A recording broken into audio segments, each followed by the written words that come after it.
Boas. Para este vídeo eu decidi falar um bocadinho acerca de dogmatismo e ceticismo, para uma pessoa compreender mais ou menos o enquadramento e tirar alguma perspectiva construtiva, positiva, em termos de filosofia prática para a nossa vida. Se por um lado nós temos o dogmatismo, que pode ser pensado de muitas maneiras, todas tanto o dogmatismo como o ceticismo, eles podem ser pensados de muitas maneiras. Eles foram pensados e abordados por vários filósofos de muitas maneiras. Eu vou tentar ser sintético e até dar um enquadramento histórico. Se por um lado nós temos o dogmatismo, em que temos figuras, alguns acreditam que haja figuras importantes para o dogmatismo, nomeadamente Parménides, Platão, Aristóteles, e que se baseia na possibilidade de se acreditar, por exemplo, em verdades absolutas. A questão da verdade absoluta e da certeza é o grande problema do dogmatismo. Mas isto levado em última instância, porque o dogmatismo também pode ser a possibilidade de se realizar juízo de verdade. Mas houve um grande problema. A questão do dogmatismo, principalmente quando está associada à religião, foi como se chegou a uma verdade absoluta. Se ela é absoluta, se a razão pode realizar verdades absolutas, por exemplo, a religião, de uma maneira ou de outra, sentiu-se legitimada, por achar que já tinha descoberto a verdade absoluta, a religião ou determinadas religiões, a impor essa verdade. Por outro lado, com Pirro, por exemplo, nasce o ceticismo sistematicamente, que, onde prevalece a dúvida, por exemplo, pois com o ceticismo vem também o relativismo, uma espécie de relativismo, vem também o criticismo de Kant. Kant foi o grande, o grande filósofo crítico do dogmatismo e do empirismo, por exemplo. Mas com o ceticismo fica a dúvida permanente. Coloca-se em causa se por um lado, com o dogmatismo, nós temos a possibilidade de realizar juízo de verdade, e neste caso de verdade absoluta, este é que é o grande problema, a possibilidade de realizar juízo de verdade absoluta. Com o ceticismo, a pessoa acredita de uma maneira ou de outra que é impossível de realizar juízo de verdade, ou então fica a dúvida permanente. O trabalho de Descartes também foi uma espécie de trabalho de ceticismo, a questão da dúvida metódica. O grande problema do ceticismo é, levado em última instância, a impossibilidade de realizar juízo de verdade, mas só basta dizer, por exemplo, eu chamo Filipe, meu nome é Filipe, eu estou a ser incongruente. Mas também tem um lado positivo, uma pessoa procura a verdade, com o ceticismo, uma pessoa procura a verdade porque acredita que ainda não encontrou. Portanto, acho que é muito importante uma pessoa encontrar, de uma maneira ou de outra, claro que isto é muito relativo, mas encontrar um meio termo.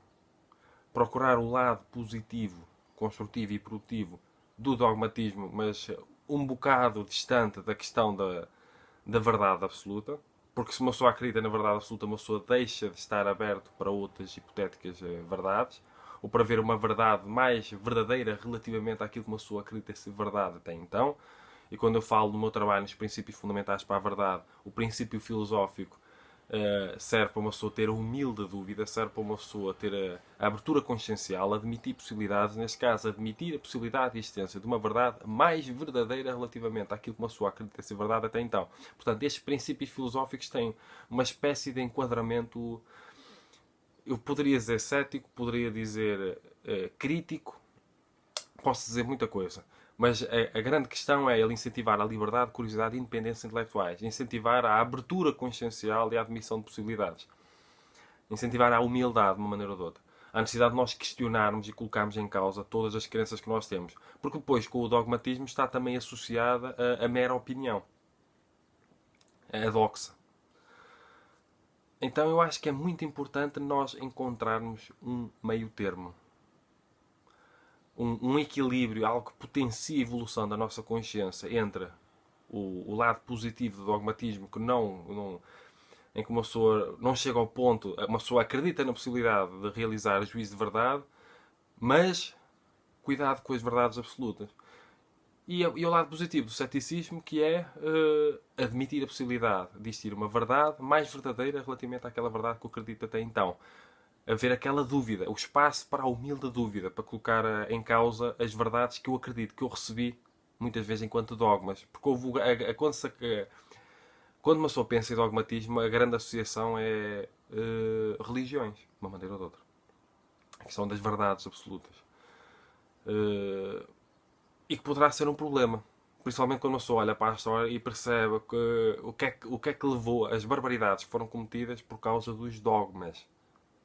Por causa dos princípios. Porque muitas vezes os dogmas têm a ver com princípios.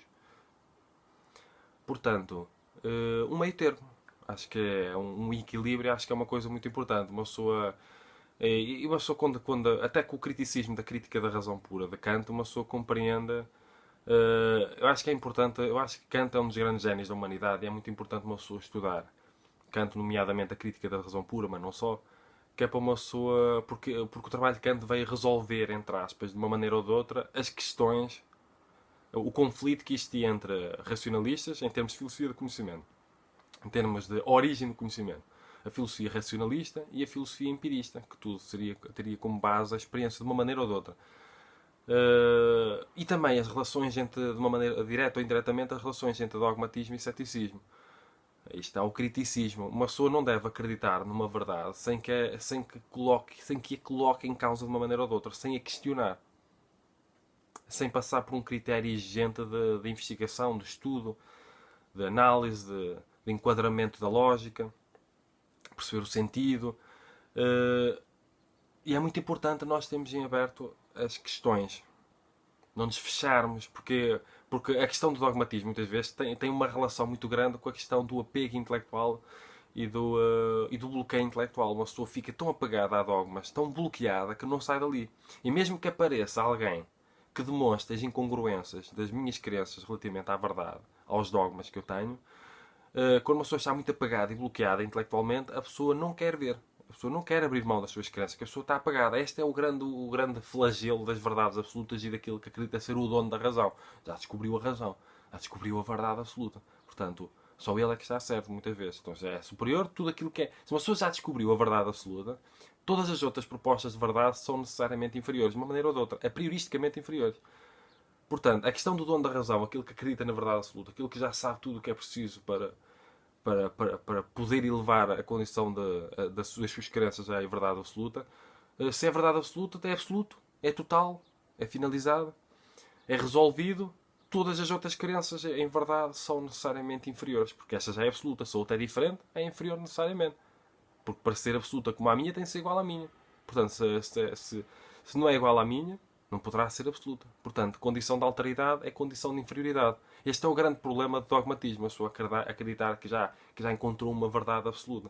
Depois uma pessoa, pois esta crença na verdade absoluta, este dogma, este dogmatismo, levado em última instância, a questão da ultimidade da filosofia, faz com que nasçam os ditadores da verdade, da realidade e da consciência. Já encontraram a verdade absoluta, já são donos da razão, toca a impor aos outros. Porque os outros só estão certos se estiver à minha maneira. Esta falta de relativismo, do dogmatismo, é um problema grande. Portanto, relativismo, criticismo, isto está muito mais virado, e empirismo também, está muito mais virado para o lado do ceticismo do que para o lado do dogmatismo. Para o lado do dogmatismo está mais ligado à questão do racionalismo. Mas acredita-se, historiadores de filosofia, que os grandes dogmáticos, e uma pessoa estuda e percebe mais ou menos, os grandes dogmáticos, de uma maneira ou de outra, foram, pelo menos em termos de filosofia clássica, Parménides, Platão e Aristóteles. Porque uma parte do trabalho deles, até da filosofia socrático-platónica, foi a atacar os sofistas, que eram mais relativistas. Portanto, uma pessoa. Por isso, para que é importante a filosofia? Para uma pessoa aprender a lidar com este tipo de conceitos. E não se deixar levar por arquétipos socioculturais e por verdades, sem colocar em causa, sem questionar. Porque quando uma pessoa pensa acerca da infelicidade, porque é que eu sou infeliz?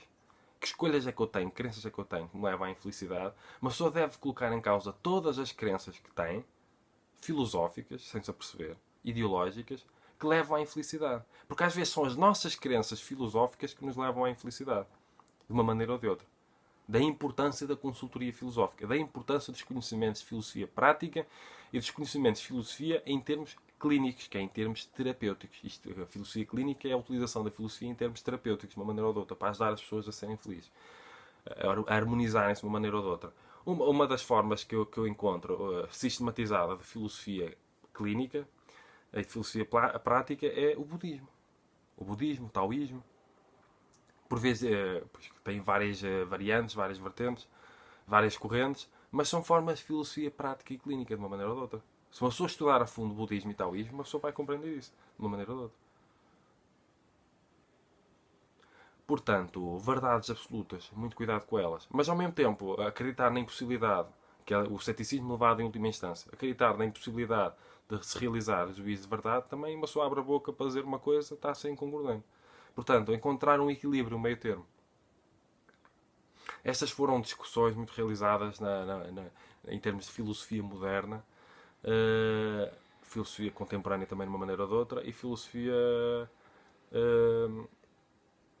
pós-moderna também. Mas essencialmente no final da filosofia moderna. O Kant foi um grande pensador destas questões.